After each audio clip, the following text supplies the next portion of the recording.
Will the Yankees fall flat this afternoon in a series finale at the White Sox?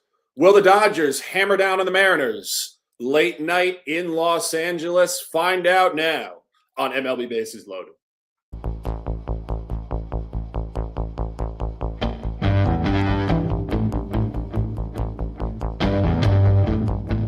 A huge card on slate today. 15-game card. It's us versus the bookies. Bases loaded, high noon. It's going to be a showdown. On a suddenly not so casual Friday, the buy hat is engaged.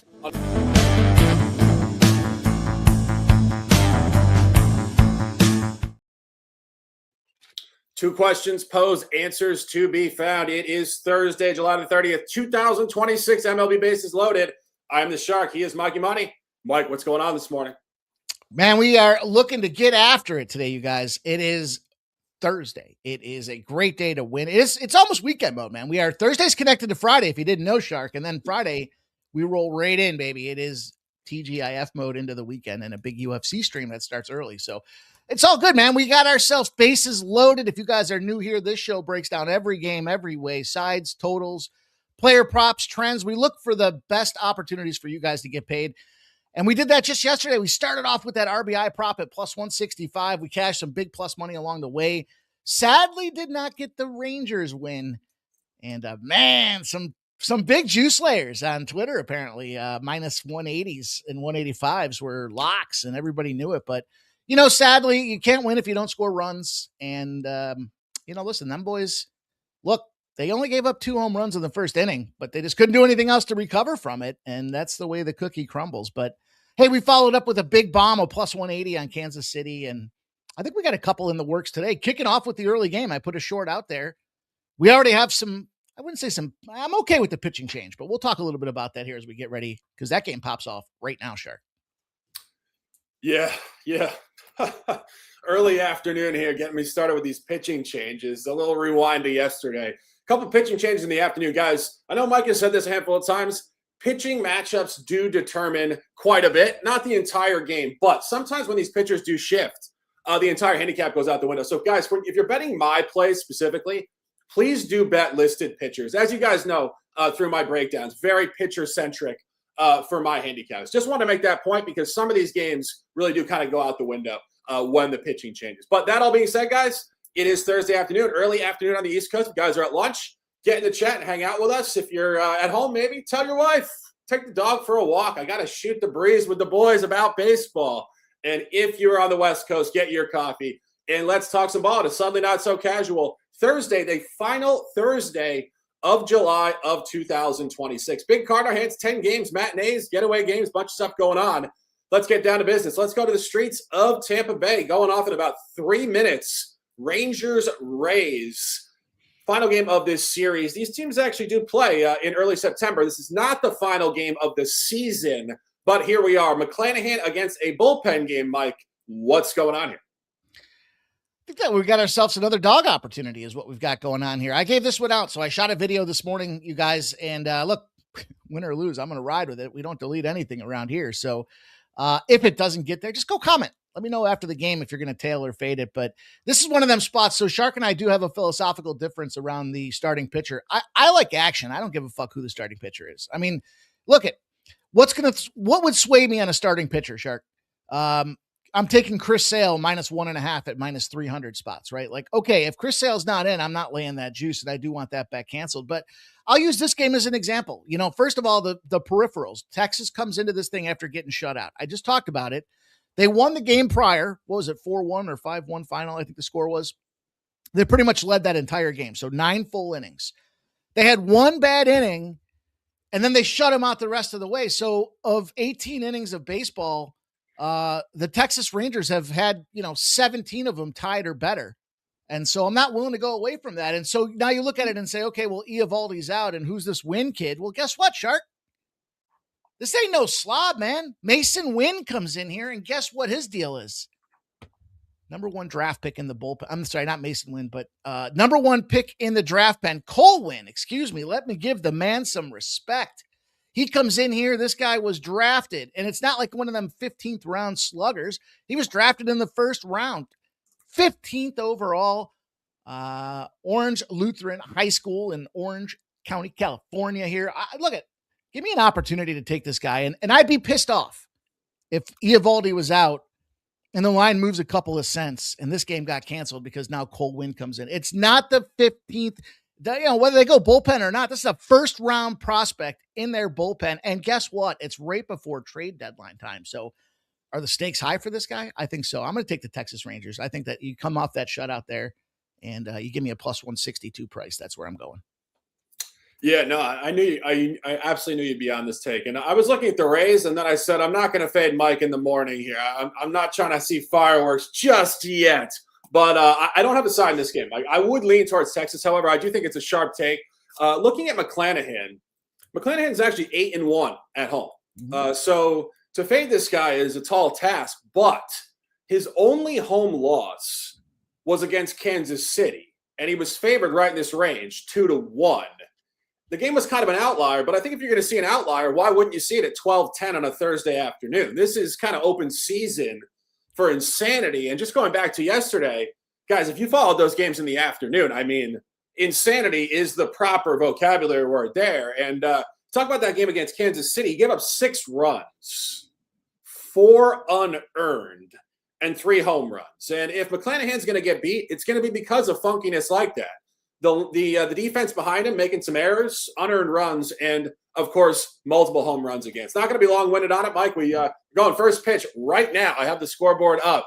If you guys are on Texas, our guy in the chat says, Tampa run line. I said no shots being fired here. We are fired up in the early morning. If you guys are in the chat, type your plays. We see you guys in the chat hanging out here. Take Texas, Mike. Any final comments or keeping it moving? Yeah, shout out to all you guys in the chat. Get those comments out there. I see 21 Youngblood is here. He says, hit that thumbs up, guys. That is so helpful. Thank you, 21 Youngblood. Mitch 3479 says, MLB's been crazy lately.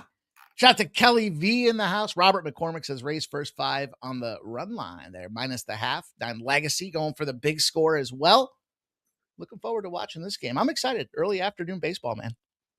Yeah, it's we are 2 pitches into the game. I'm fired up, and talking about that insanity. I mean, I think part of it is just we're leading into the trade deadline as well. A lot of players kind of apprehensive potentially about where they're going to play next week.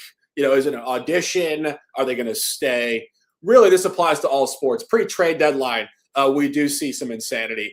But let's cash Texas and let's keep it moving. Next game on the card, 140 in Minnesota, Target Field. Royals Twins. Closing up a series here in the division. Noah Cameron at Bailey Ober. Mike, when I was looking at this before, I went back to last night and I thought, what a beautiful cash fading Joe Ryan. Now you come back here and Minnesota maybe going to get one this afternoon. Mike, what do you think? No.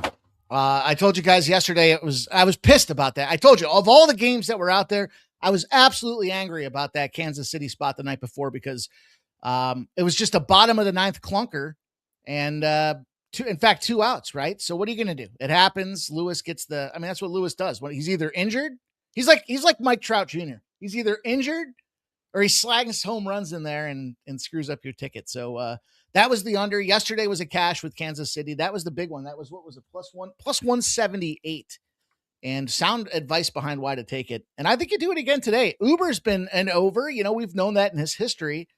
And he's kind of been, in my opinion, on the struggle bus here. The bottom line, though, the problem, and so Uber as an over and potential struggle bus situation is that when you put the Royals against lefties on the Twins, they smack them. I couldn't believe this when I found it, but 27-10 when they faced a lefty in Kansas City against Minnesota. So Noah Cameron's been a little sus in his own right. So, I'll kind of respect that, but the Twins against lefties, 54-26 overall on the fade. So I'm going to go with it here. I like the first 5 with Kansas City.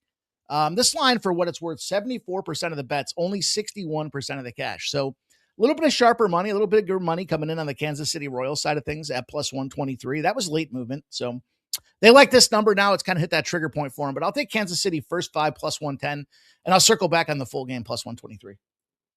Yeah, I have the over in this game. Total alignment there. I think both pitchers could struggle, but I do have Minnesota in this game. And friendly reminder, guys, so I'm not from Minnesota. I have no allegiance. Just looking at the numbers here. And Bailey Ober actually has great numbers against Kansas City dating back to last year. Has not faced them this year. 4 starts last year. Only 4 earned runs in 24 innings pitched. So great matchup data. And Cameron and Ober actually did face off at Target Field on a Saturday afternoon last August. Kansas City did win the game 2-0, but Ober actually did outpitch him in the game, more inflated from the Cameron side of this game. Kansas City was actually favored in that game, -120. So I always go to these numerical angles, and I say, if Cameron beat Ober less than 12 months ago, 2-0 as a favorite, why is this jumping 63 points across the aisle? And Mike, as you said, this is a bit of a struggle bus here for Cameron, particularly in funky environments. This is Thursday afternoon. It's the summertime. It's hot. It's outdoors. It's leading into the trade deadline. There's a lot of moving parts here. And in my opinion, this is a zigzag series. You saw the Twins win the first game with Taj Bradley right in this line range, -150. Last night, we said on this show, we said Joe Ryan's struggling. And we said Randy Dobnak, kind of a journeyman pitching for the Royals, would shove. Mike, we got it right. You cashed the ticket. It was almost a 2-1 dog. Great side there. But I think this is where it pulls back. I think zigzag is the final solution in this particular game. And absolutely final point on this, Mike, I'll throw it back to you because I know you're feeling royal on this Thursday. Kansas City is 6-3 this season against the Twins. Big sample. This is the second to last series between these teams. They do finish up actually next week. 3 games at Kansas City, August 4th through 6th. In my opinion, the Royals are not going to just sweep house here on the Twins going away for the rest of the season. If they're going to get one, it would be a home game. This is the final home game of the season for the Twins against the Royals. I think it's a bit of a circle on the calendar game. I do see the Twins coming away with it, Mike. But if you're feeling royal on this Thursday, any final comments? Yeah, DJ Hardy says Texas will smash. Appreciate you guys with the comments in the chat. We want to see what you guys are on here. JG says McClanahan looks sharp early. Well, I don't know. He's got a runner on first base, and he's got a full count with only 1 out. So I don't know if you're trolling us or not, JG, but there's a lot of game left, man. Everybody be patient. That's all I can say for you guys. Robert McCormick, under 9 is what he says for that game. 9 Legacy likes the Royals money line again. Royals been looking inept from the outside looking in, which is what most people are looking at. I couldn't agree with that comment more, 9 Legacy. Talk about the zigzag, right? The public wants the zig. We're going to zag, baby. Appreciate everybody checking in. 21 Youngblood says Twins Moneyline. Parma Jake is the newest member at the Sports Money Network. Shout out to you, Parma Jake, my man. I know you've been rocking with us here, maybe just renewing, but cheers, man. Way to bless our action and get us kicked off, you guys. Appreciate everybody. Shout out to everybody that's a member here at the Sports Money Network. Tip-in donations. We love them all, you guys. If you're making money, you enjoy the content, support the squad here as we continue to grow the Sports Money Network. Yeah, Parma Jake, a nice little maybe a chicken parm sandwich here for lunch on a Thursday. It sounds damn good to me, but let's keep it moving. Great conversation there. And next game on the card, going back to Chicago this afternoon, 2:10. That is 110 local rate field in the South Side. Yankees closing up a series against the White Sox, game 4. This is the final game of the season between these two teams. Big sample here, Burke against Weathers. Mike, last night we tried to take the Yankees. I mean, I could drop 50 different vocabulary words, mostly in the frustrated category for that game. Schlittler looked great. The bullpen did not. Now the Yankees got to come back for a matinee. What's going on here this afternoon? Yeah, I was a little surprised by that adage too, because the reality is they're the number 1 bullpen in baseball. So, I guess they got that one. That's kind of what happens with these stud pitchers, right? And somebody had commented and said, these guys don't come into the clubhouse thinking, okay, we don't have to play hard today because we have Schlittler on the mound. I disagree, man. Subconsciously, there's a little bit of that all across the board. And so, I think the psychology is very important when it comes down to that kind of stuff. And so I'll disagree. And I think that's what happened yesterday is they kind of came in not focused, didn't have the eye of the proverbial tiger, and it did get away from them with those White Sox because, White Sox fall into that too stupid to know they should lose category. And so I think in this game, though, I like Burke and Weathers. Weathers, to me, the last game he started, I said, he's been working on his control. His velocity's been up. And for those reasons here, I like this under 7.5. Yeah, it's a getaway day, but you're going to talk a little bit about that. And for those reasons, I'll take the under in this spot here. I think the Yankees probably bounce back as a dog situation here. I know, especially against the AL Central, I think it's a really good look, but I'll lean to the under. Yeah, I have the under officially as well. So I think we're aligning on these totals early. However, I am back in action. White Sox Whisperers, a suddenly not so casual Thursday. The buy hat is engaged. And what I'm looking at here is really kind of the psychology, Mike. You're leading me into this nice little psychological discussion. It's a muggy day in July. Why don't we really camp out here and talk some mind and the depth of it in pro sports? But when you look at that game last night, the Yankees had it in complete control. And Schlittler, one earned run, gave up his first run of the entire season that was not a solo home run in the seventh inning. But the bullpen blows the game. Paul Blackburn comes in, back-to-back home runs, Antonacci and Murakama. So you go to extra innings. The Yankees could have won that game. In the top of the 12th, they had second and third, one out. Just friendly math, guys. You're supposed to score at least one run in that spot. So that is an outlier, to use a statistical term there. But nonetheless, you get walked off. So now you stay overnight in Chicago. You got to come back for a matinee. And then you actually stay in Chicago after this game for a weekend series starting tomorrow afternoon, the 2:20 special on a Friday at Wrigley against the Cubs. So for me, this is the final game of the year between the Yankees and the White Sox. They kind of got the White Sox already. They blew them out a bunch of times. You give it back late last night. You don't come back fired up the last day of the vacation here. If anything, you're out the door. Not only that, Mike, we were just joking before the show. This game's going to be over late afternoon in Chicago, and the Yankees are not traveling. They're probably not even switching hotels. You better believe there's some dinner reservations tonight at some of these A-list restaurants in Chicago. You guys out in Chicago know, I mean, there's a hell of a restaurant scene out there. The Yankees, last time I checked, do have some money in their pockets to spend on some red wine, champagne, ladies, and steaks. It's a trap. It's a distraction. And I look at this actual game psychology from the White Sox standpoint. This is a young team, young manager, Ivy League manager. You win that game last night against really, probably the most famous team in all of baseball dating back a century. That is momentum. And the White Sox this year are 4-1 straight up. The game following an extra inning win and 3-0 at home. So when they walk a team off, staying at home, they do come back with that fire from the night before to continue the upward momentum.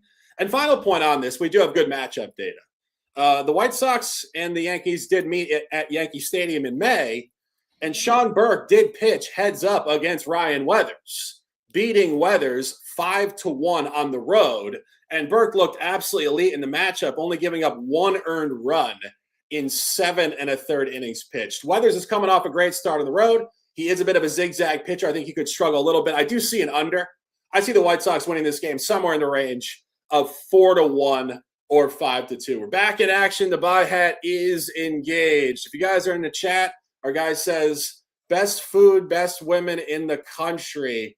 Chicago Joe, I'm from New York. I was born in New York. My roommate in college was from Chicago.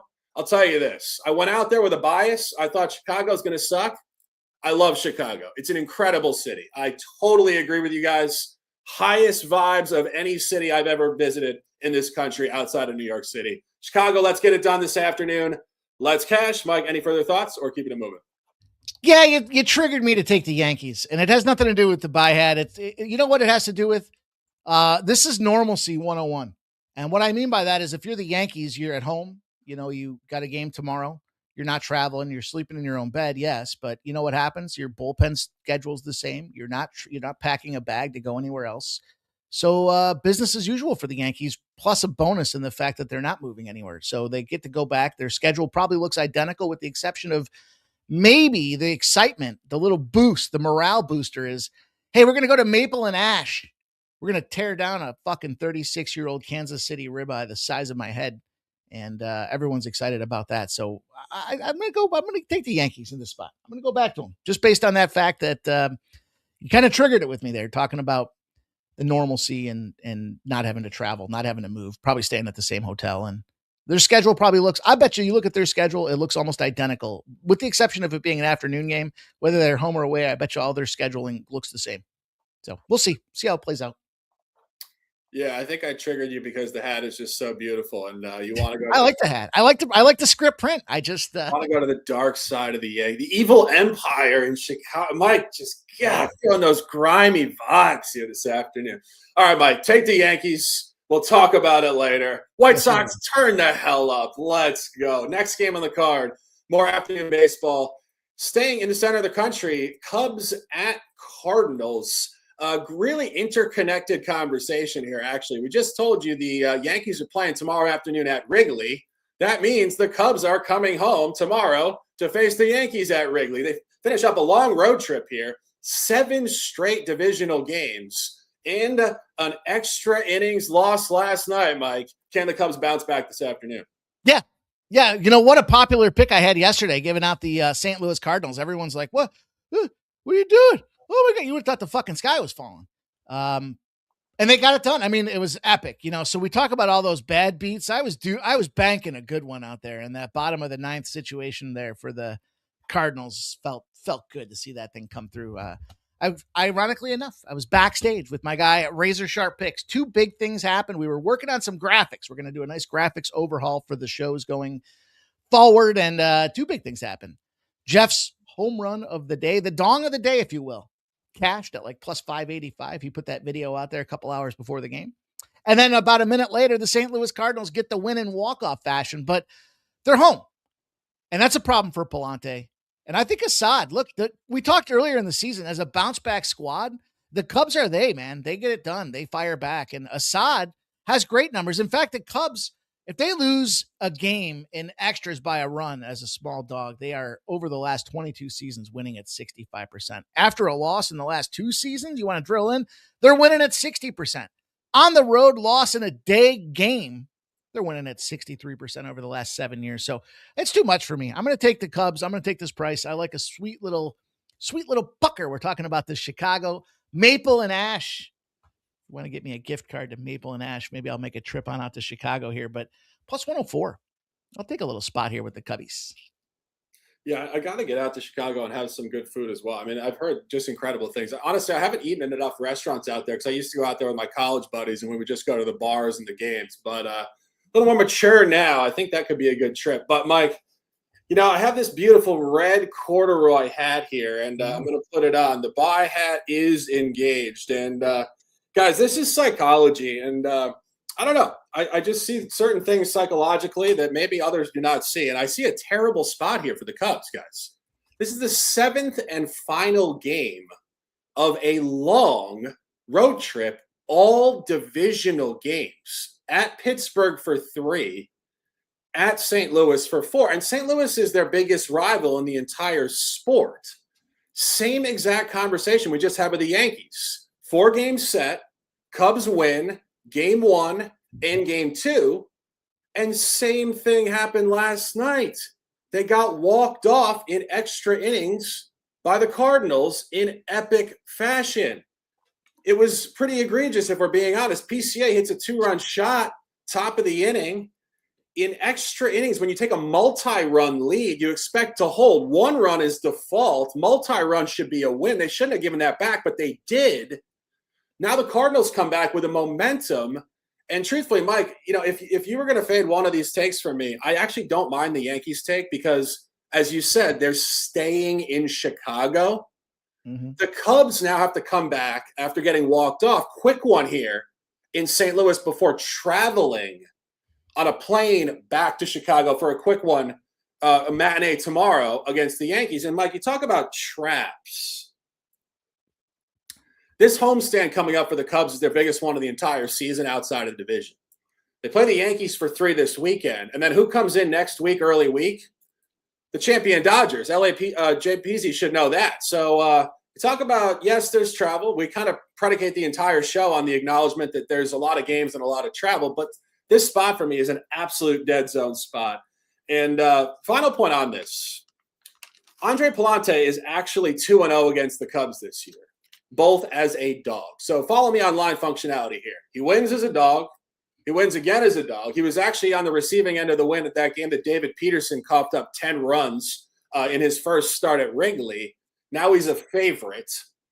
This is line functionality. It's strong. And Javier Assad will not go 5 innings. He's 1-0 against St. Louis this year, also as a favorite, minus 145. And I guess I get a little passionate about this because line functionality is my model. Why are the sports books making the Cardinals a favorite here when Assad won by margin as a favorite and Palante is 2-0 as a dog? This is not to give you guys a better price for more money on the Cubs. So line functionality is all over the Cardinals here. I think it's a terrible spot for the Cubs. Yeah, but you just said it. You just said it. Palante's 2-0, and they're a home team. To give more money, and that's why they're making them a minus. They're a favorite because they're the home team. First of all, they're the home team. It's like football. In football, they get 3 points as the home team, right? He was a dog last time against the Cubs. But they won twice. He's 2-0. So they're 2-0 with a home favorite adage. That's why, and it's not like they're a huge favorite. It's not like they're saying they're minus 150. They're just a little over a coin flip. To me, that's where it should be, just based on the fact that there's winning records and they're at home. But, we'll see. They got to play the game. That's the fun part about it. They got to play the game. By the way, for a road trip purpose, as a guy that lived in Philadelphia, to get back home when I would go back and visit my family and friends, 4.5 hour ride, right? 4.5 hour drive. When I would take a plane, I get a little juice, I get a little excitement. Why? Because I can get myself a little Bloody Mary. The plane takes off. They barely have time for drink service before the plane goes back into landing formation. It's about a 45-minute flight. So there was some enthusiasm and juice in my seat, if you will. And guess how far it is from St. Louis to Chicago? I don't know, hour and 10 minutes. 4.5 hours.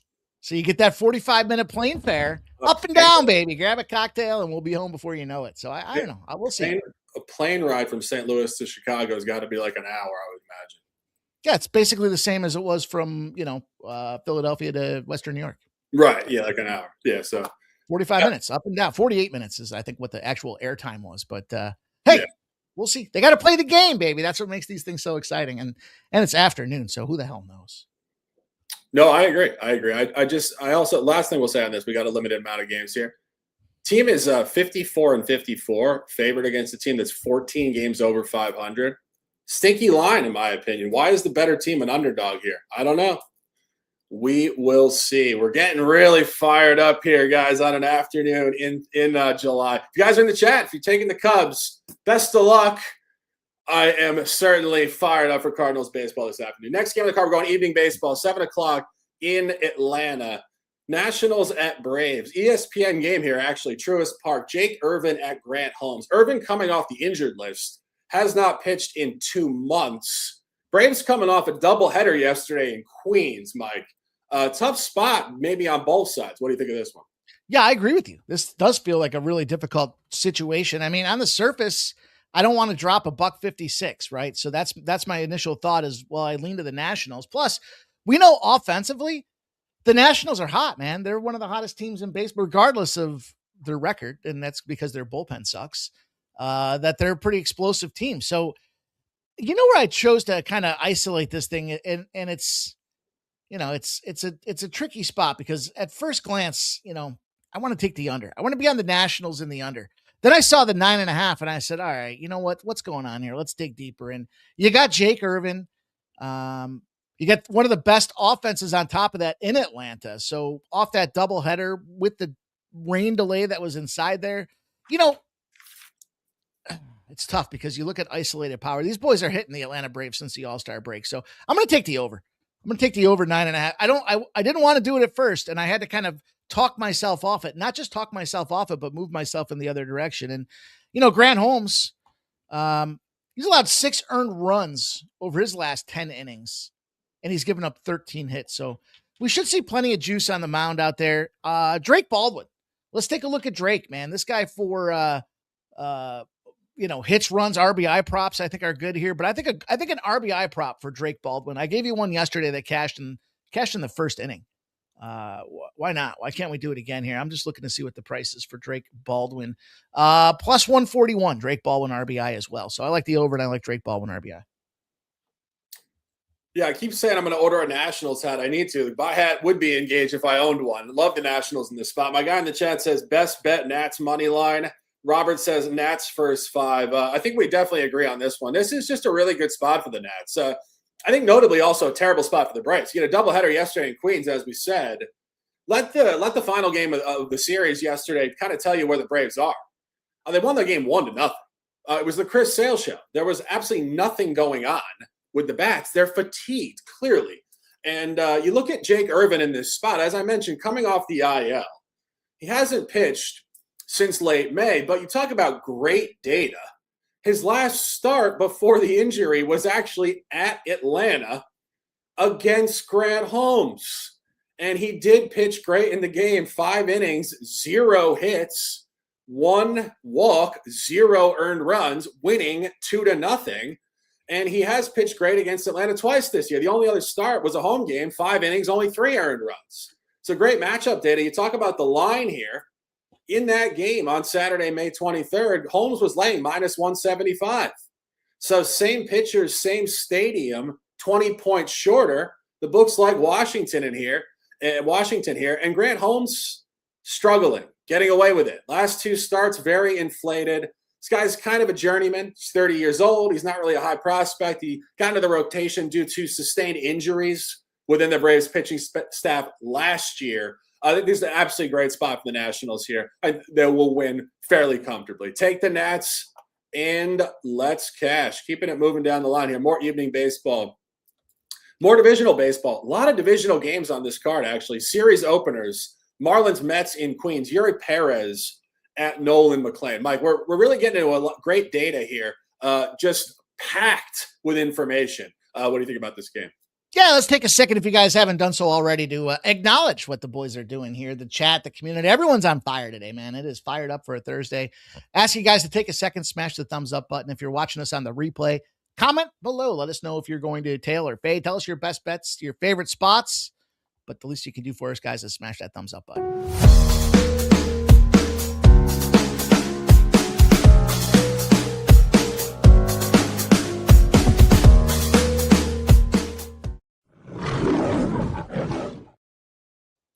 Appreciation is appreciated, guys. If you haven't dropped a like by your own beautiful desires, please do it now. We appreciate you guys. It does help to spread the show across the algorithm. It is a huge access point for us. Please drop a like right now, and let's continue this conversation, Mike. Let's go back to what we were just discussing, Mets Marlins here. Talk about a big pitching matchup, McLean versus Perez. What's going on here? Yeah, I think I like the Mets.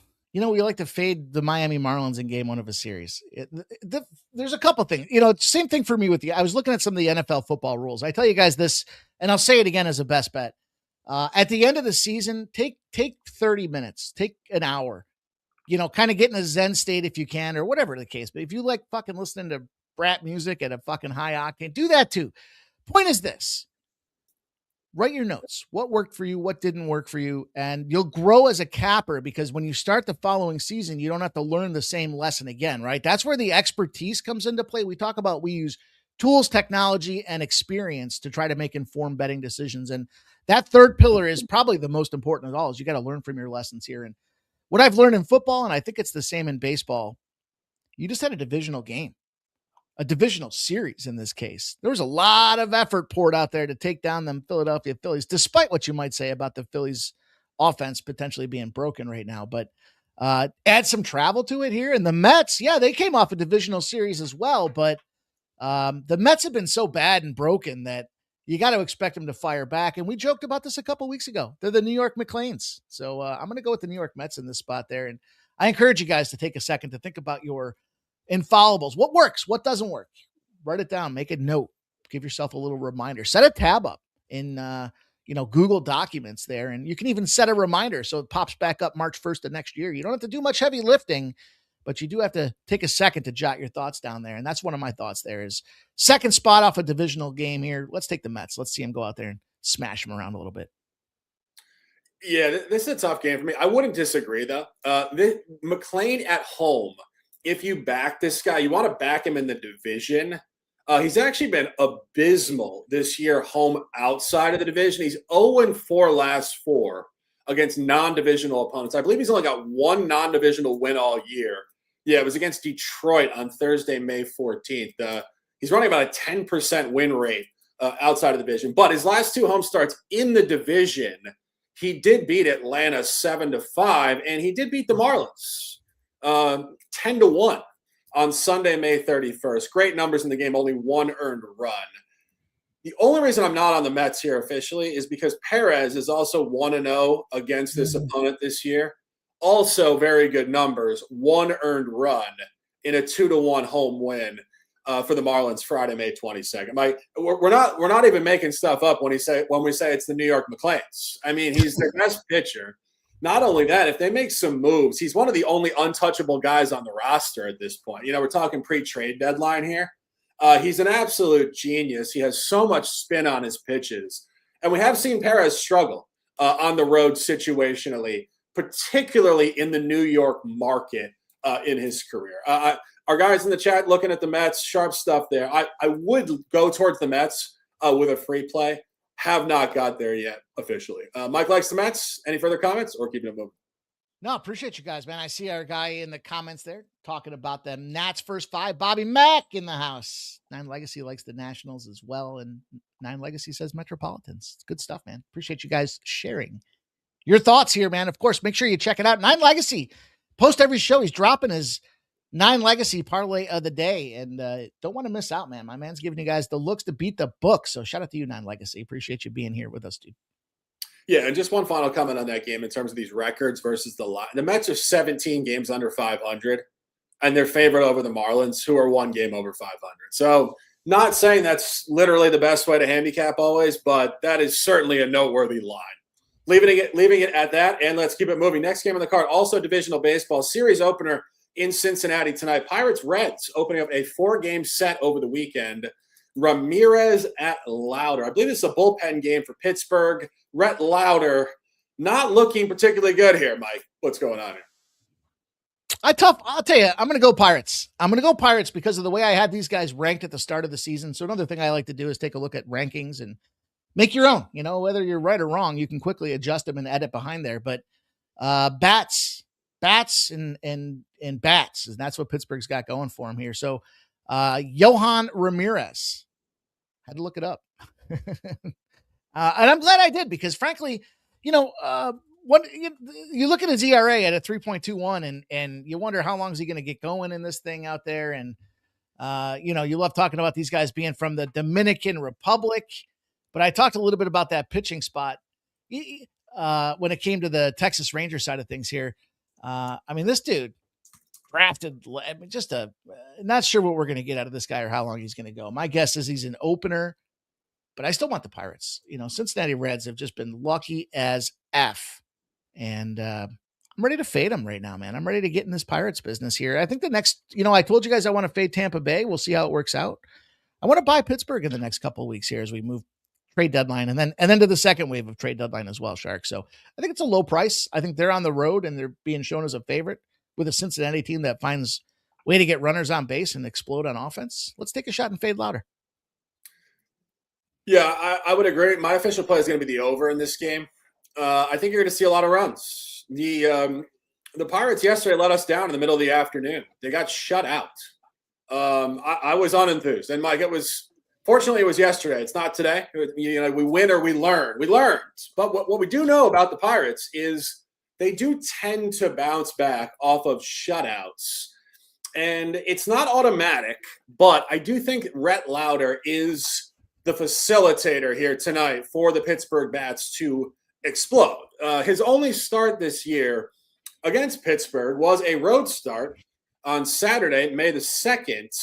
Like, I think we joked about this final score before. Pittsburgh beat Lauder 17-7, little Steelers over Bengals. That's right. He had his worst start of the year, 1 1/3 innings pitched, 5 hits, 4 walks, absolutely no control. 8 earned runs. And you talk about your total in that game, hit 24 runs. Books actually had that number at 8. So Books had a lower number, saw the over, and are agreeing that it will continue and repeat tonight. And the Reds, as Mike said, are kind of just a grease fire team. They're not very good. They have obviously an ex-championship manager in Terry Francona. They got a lot of pieces doesn't really come together. Like for a team that has Ellie De La Cruz, they got guys like Hunter Green and some of these other pitchers. Of course, Andy Abbott, the GOAT. They're just not. They don't really have any consistency. They're just a bad baseball team. And what bad baseball teams do is they make a lot of mistakes. They have a lot of errors, and their pitchers give free passes, which lead to runs. It's not really a complicated handicap. You want to buy the Pittsburgh bats in this spot. It's going to be hot. It's the middle of the summer. And the pitching situation is really abysmal tonight. Bullpen game should lead towards at least 4 or 5 pitchers for Pittsburgh. Really great over in this game, guys. Take the over and let's cash. Next game on the card, late night baseball tonight. 3 games to be precise out west. 9:40 in Sacramento, Sutter Health Park, Red Sox Athletics. Mike, when I looked at this before, I thought to myself, we have to do this one again. Like, what a drudgery of a series this has been. The Red Sox came out to the West Coast. They looked totally disorganized and disinterested. Somehow won last night in extras.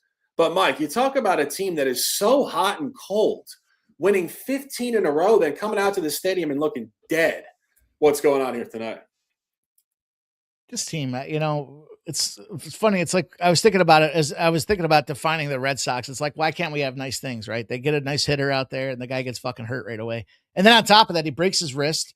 And on top of that, he's going to be out like 2 months. Like, he just can't catch a break. But they catch a break today with Gray on the mound here. He's been pitching very well. Probably one of their better guys overall in terms of just experience, especially down the stretch right now. And let's not forget, it wasn't that long ago that the Athletics were the worst team offensively in baseball. So they found themselves a little bit of an explosion here, but I think the Red Sox recenter themselves in this game here, and specifically against Sonny Gray. I mean, we saw some, what should have been overs drop in there on unders. We saw Athletics find a way to come through as the worst team in baseball, but I think we see Sonny Gray fire back today. Frankly, I think this is one of them spots where you take them in the first 5. If you fade the Athletics against right-handed pitchers, you're 7-3. And so that goes into the Sonny Gray spot. Sonny Gray as a starter, he's 14-5. Kind of led me to thinking a little bit about, let's see if this guy's, to win prop makes a lot of sense out there. But for me right now, I like this Boston Red Sox. I think I'm in the first 5. Lay them a half a run line. I think it's going to be a fine day in Boston. And you know what you're looking at from a price? You're like minus 120, minus 116s I see out there. Not bad. That's a fair number for laying that half a run and catching the dub. Yeah, I agree. I mean, if there's a spot to buy the Red Sox in this series, it is here. It's specific more to Sonny Gray. He's coming off a terrible start. Saturday afternoon at home against Toronto. One of his worst starts of the year. Actually, the most hits he's given up in a game this year. 10 hits against, 5 innings, 5 earned runs, 6-0 loss against the Blue Jays. He is 5-0 this year in the game following a game where he gave up 3 earned runs or more. So he does bounce back with ultimate level of perfection, if we're being honest. And I think the A's are just overmatched. I mean, Mike, I said it yesterday. I said it the day before. The worst teams in the American League are quickly developing and pointing themselves out to us, Athletics and Angels. This run differential situation for the A's is absolutely abysmal. I think when we look back in October when the season's done and we're recapping going into the postseason, the A's run differential is going to be worse than minus 225. I think they're in a complete free fall. They've got injuries to a lot of principal players. A lot of their pitchers are fatigued. They're young pitchers like Gage Jump, Jacob Lopez, etc. These guys are just fatigued at this point. And tonight's pitcher, Mike, you opened the show by saying Mason. Here's your guy, Mason. Mason Barnett. This is where we were going with this. This guy's a journeyman, a little bit. He's actually not a journeyman. He's younger, but he is undersized, 6'2", and he is kind of a bullpen game. This is probably going to be your first over of the series. I've been trying to find an over in this series. How do we have 3 straight unders between these teams? I have no idea. Mike, you think we're going to see runs here too? Like 12-2 Boston or something? Probably not. We haven't seen them yet. What are they going to explode all of a sudden today? Yes. I mean, yes. 10. Yes. It should be 10.5. It should be 10.5 or 11. And the fact that we're sitting at a hard 10, I don't know. I look at this game. I just thought, like I said, all series. Sometimes I feel like if you go into a series, they got 3 or 4 games. If you can catch a couple wins, you don't have to go out there and try to force one of those spots. then sometimes I look at them and think, man, I just don't have the series read. And so I don't want to be involved with it. And that's kind of how I feel about the total with this one. It's ugly, dude. Started at like 9.5 or so. I don't know. I root for runs. I want to get some of these guys to see some, but the problem I have is, again, you take some key pieces out of that Boston lineup. Who's going to put the runs on the board? And Athletics shouldn't be doing it against Sonny Gray. So let's say Sonny Gray goes 6. That leaves you 3 with Boston offensively for the Athletics. They're going to be gassed and tired at that point. And so can Boston go out there and score 9 runs on their own? Because that's probably what it takes to go over. And you just traded for a key piece offensively that's injured for 2 months. To me, it's just not a winning proposition. I got a good pattern for you guys, and I just saw it. So we'll talk about it. The only other time this year that Sonny Gray gave up 5 earned runs in a game, it was against the Minnesota Twins on Tuesday, April 14th. Final score 6-0. You guys notice what I just told you? He just gave up 5 earned runs to the Blue Jays and lost precisely 6-0. What happened in the game after that game against the Twins? 8-6 win over versus Detroit. The bats exploded. They had gotten shut out in his previous start. I do think there's psychology to that. I think that they look at Sonny Gray. He's obviously an older pitcher in the clubhouse, and they say, you know what? Last time you pitched, bro, we scored 0 runs for you. We're going to show up a little bit heavier. And again, this bullpen game for the A's, Mike, talk about the Pittsburgh bullpen game here. A's bullpen at Sutter Health Park. This game could get out of control. I think I might have to just play a half unit on the over out of principle. Like, it's just one of those mandatory takes. I don't know. Great conversation. Maybe we'll get to the over later today. Let's cash and let's keep it moving. Next game on the card, divisional baseball. The 9 legacy. He does say he likes the Red Sox on the run line in this thing as well. Appreciate him dropping his action on all the games out there. You guys can see that you can find us all over YouTube as well. We got the Discord. If you go !Discord, you'll be able to get a chance to access. We got over 400 members in the Discord here. And I think I've made some functional changes, Shark, to be able to get in the Discord myself. So we'll see if that gets us rolling in the right direction. But shout out to everybody that's here. Appreciate you guys tuning in. Yeah, absolutely. Absolutely. Great stuff there. Next game on the card, divisional baseball out west. Giants Padres opening up 4-game set over the weekend. Robbie Ray at JP Sears. Mike and I tried to fade the Padres yesterday. Mike, out of all the teams in baseball, for me, the Padres are the number one just kind of blind dart team. Like, they had no business winning on a short line yesterday. Somehow 3-1, kind of a coin flip. Like, God, just get the hell out of here, Padres. That all being said, tough game for me here. Any thoughts? I'm with you, man. I struggle with this Padres read and what they're doing and when they're doing it. And I guess the only thing I can look at here is let's reset. It's a new series. And what do we know about, well, traditionally San Francisco? They're an under team. Robbie Ray should be an under pitcher. And San Diego, they should fucking be an under team. Now they're coming off of some travel. They scored a bunch of runs, right? So, boy, oh boy, I see this 8.5 and I want to take the under. The Giants, they find themselves in a nice little under trend here over the last 4 seasons. 89% under rate, 16-2 in those spots out there. And it's real simple. I say travel. I guess I misspoke there with San Diego, but it has a lot to do with the fact that came off a win of over a run. It was 3-1 final? I can't remember what the final score was in that case here, but it's definitely a San Fran under look to me with this 8.5. As the new series progresses and we got JP Sears on top of that, I'm okay with Sears. Kind of traded around, kind of becoming a young journeyman in his career, but I think we see a lower scoring game in this case here. This is one where I definitely like this under 8.5. I was a little pissed yesterday because I did like the under in that San Fran Milwaukee game, but to your point about Drohan and the change in pitching, that's where that one cost me. I didn't expect, and then Milwaukee still scored a bunch of runs on top of it. So what are you going to do? I still like the under in this game, though. I'll fire it back, especially with travel. Give me the under. Yeah, no, absolutely. And our guy in the chat says Padres haters gonna hate. Our guy, we don't hate the Padres. This is just handicapping. You analyze team patterns and frequencies. That's it. There's zero emotion involved in this endeavor.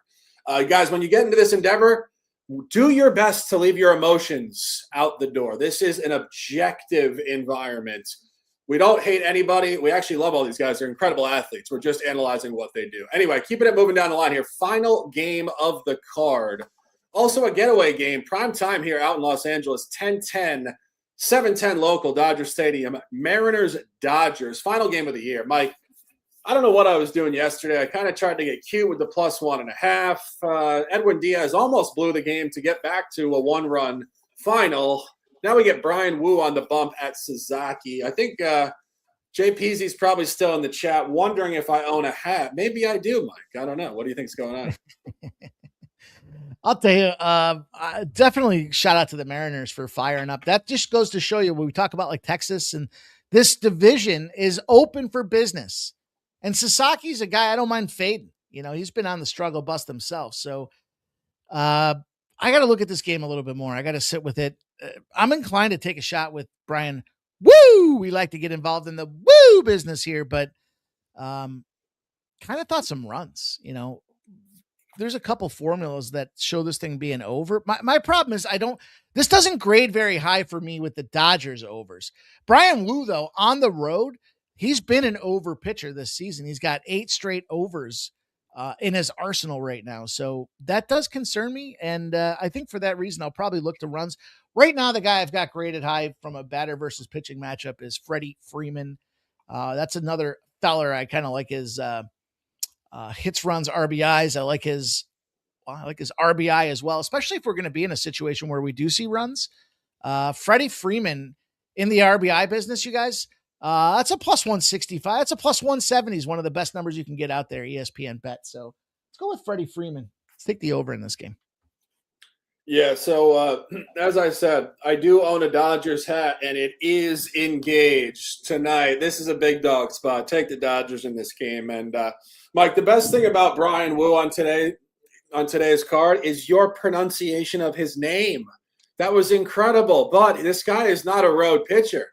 I've been on record saying numerous times, this guy is one of the most transparently polarized pitchers in all of baseball, road versus home. You buy him at home. He's great up in the Pacific Northwest. He is absolutely terrible on the road. And truthfully, it's actually kind of hard to figure out why he's so bad on the road because he has projections to be a top 3 rotation guy. It's clearly psychological. He just does not travel coming out of foreign clubhouses and hotel rooms. His road stats are abysmal. 73 hits against, 14 walks in 58 innings pitched. That's not even that inflated. He just gives up so many runs. 42 earned runs in 58 innings pitched, 6.52 ERA. He's 1-7 in decisions on the road. He's 0-2 he's 0-3 at the NL. 2 of his losses by margin. Only time he pitched at this division this year, he pitched at San Diego early season. Took a 4-1 loss. More recently, terrible numbers at Miami in a loss, got shelled at Pittsburgh 11-1. This is just a great spot for the Dodgers. And yesterday I told you guys, before the Dodgers lost the opener in this series to Luis Castillo in kind of a crazy one, the Dodgers were 12-0 against the Mariners. There's just a class difference here. It's sustainable. And the Mariners are just in a tough spot. Sasaki will pitch reasonably well. He actually started the season 1-4 at home from March 30th all the way through May 30th. He is 4-0 at home last 4. Great spot for the Dodgers. Wu is a home pitcher. We'll get him next time at home. And Mike, great pronunciation. He's psyched on that, but not tonight at Chavez Ruby. Take the Dodgers and let's catch Mike. 53 minutes, and we got best bets.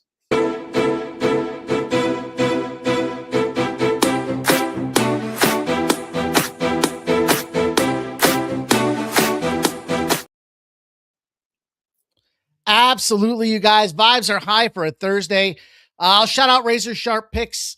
He did put his record out, or he's got a 4-horse track and baseball bets posted, gold and platinum members. So if you guys haven't done so already, you want to check those out. If you're in the gold, you're in the platinum level memberships here on the Sports Money Network. You've got a horse racing card. You've got baseball bets from Razor Sharp Picks. I'm going to drop some best bets for you guys right now as well. I'm going to go with Kansas City. I am taking that +123 for the Kansas City Royals with cheese. I'm going to go to, I gave you that Baldwin RBI. That's a +141 in that Atlanta game. I'm taking the Mets -122. I'm going to take that San Diego under 8.5. And Freddie got fingered Freeman RBI +165. That's Kansas City +123. Baldwin RBI plus 141, Mets minus 122, San Diego under 8.5, and Freddie Freeman at plus 165 for the RBI. All right, we got a lot of afternoon baseball, guys. I'm going to give you a bunch of stuff here. I got the White Sox at minus 108. Under in that game. The current line is 7.5 minus 108. Pitchers duel. Burke will shove 5-1 White Sox. Taking the Cardinals. I think it's a tough spot for the Cubs. Back end of a road trip before traveling home for 2 huge home series against the Yankees and Dodgers. Taking the over in the Pirates. St. Louis trend for? Sorry. What was that? St. Louis price? Minus 108. Okay. Taking the over in the Pirates-Reds game. We'll give you guys a breakdown on that. That's why you're going to see an explosion of runs there tonight. And taking the Nationals at plus 133. Would you get the over? 9.5 minus 1. What's the price here? It's 9.5 minus 104.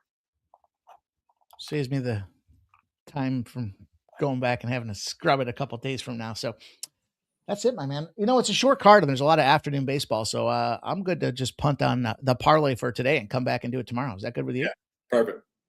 Fired up, you guys. I got 2 days left for Christmas in July. You want to get on board with me? There's a couple ways to do it. Xmas July is the best way to jump on with winnable 6-month or 12-month packages. Look, you can get 6 months, jump on board. And if you're serious about growing your bankrolls, you want to get some really some drilled down best bets, player props, sides, totals.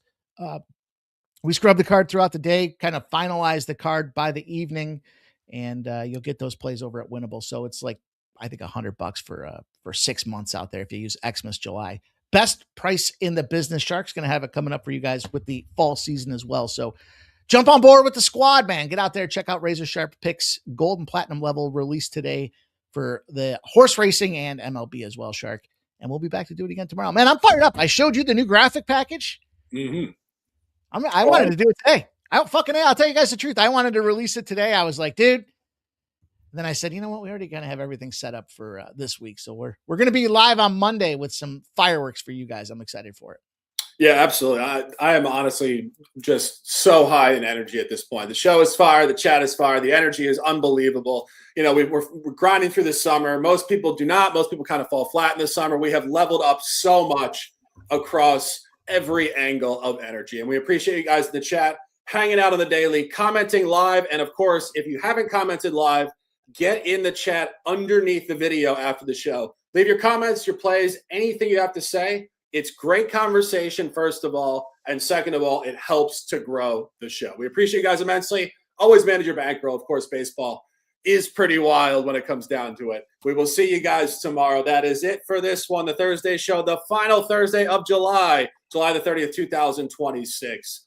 For Mike, I'm the Shark. Stay fast, stay strong, stay disciplined, and let's dominate. I'm like an addict, do I gotta have it. I ain't even playing, got a really bad habit. If it moves, gotta grab it, fuse like a magnet. Lose, won't have it till I'm doomed in a casket. I ain't playing, got a weird mind. If you work 8 hours, I'ma work 9. If the shit tastes sour, you should taste mine.